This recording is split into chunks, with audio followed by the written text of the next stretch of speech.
আমরা আবারও আকর্ষণীয় খেলা দিয়েছি আমাদের বাচ্চাদেরকে। ছোট্ট ছোট্ট কোরআনের পাখিদের এইভাবে বিনোদন দিলে কার না ভালো লাগে। তো এই বাচ্চাদের বিনোদন দেখে কিন্তু আমার ভীষণ মন ভরে গেছে। আপনারা খেলাতে দেখতে পারতেছেন যে প্রত্যেকটা বাচ্চার পায়ে কিন্তু দুটো করে বেলুন বাঁধা।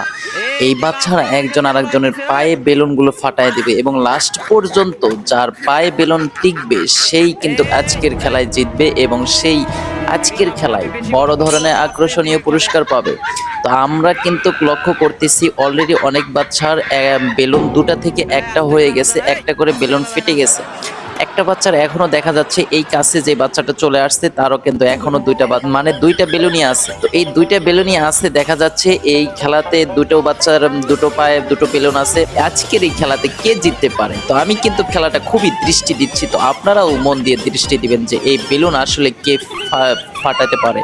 তো দেখা যাচ্ছে দুটো বাচ্চার তিনটে বাচ্চার কিন্তু আমি দেখতে পারতেছি তাদের প্রত্যেকটা পায়ে একটা করে বেলুন। একটা বাচ্চারই দেখা যাচ্ছে বারবার দুটো বেলুন কিন্তু তার পায়ে আবারও আক্রমণ করা হয়েছে, কিন্তু তার বেলুনগুলো ফাটাইতে পারেনি। কিন্তু আমি বুঝতে পারছি যে সেই বাচ্চাটার পায়ে যে কোনো একটা আঘাত লেগেছে, সে বারবার ওই পায়ের দিকে ফলো করতেছে। আপনারা লক্ষ্য করেন যে ওই দুইটা বেলুন যে বাচ্চাটার পায়ে আছে সে বাচ্চাটা কিন্তু একটা জেতার সম্ভাবনা দেখা যাচ্ছে, কিন্তু তার পায়ে কিন্তু অলরেডি বেলুনটা ফাটিয়ে দিয়েছে। এখন প্রত্যেকটা বাচ্চারই পায়ে একটা করে বেলুন।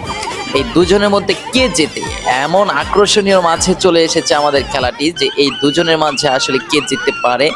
তো এই ছোট্ট ছোট্ট বাচ্চাদের এই খেলাগুলো দেখে তো ভীষণ মন ভরে যাচ্ছে। তো যাদের যাদের ভালো লাগতেছে অবশ্যই দেরি না করে আমাদের এই ভিডিওটি অবশ্যই কমেন্ট এবং লাইক করতে ভুলেন না, আর বেশি বেশি করে শেয়ার করেন। তো এটা বলতে বলতেই তো দেখা যাচ্ছে যে বাচ্চারা অলরেডি জিতে গেছে। এই বাচ্চাটি আসলে যে বাচ্চাটি হেরে গেল সে বাচ্চার পায়ে আঘাতে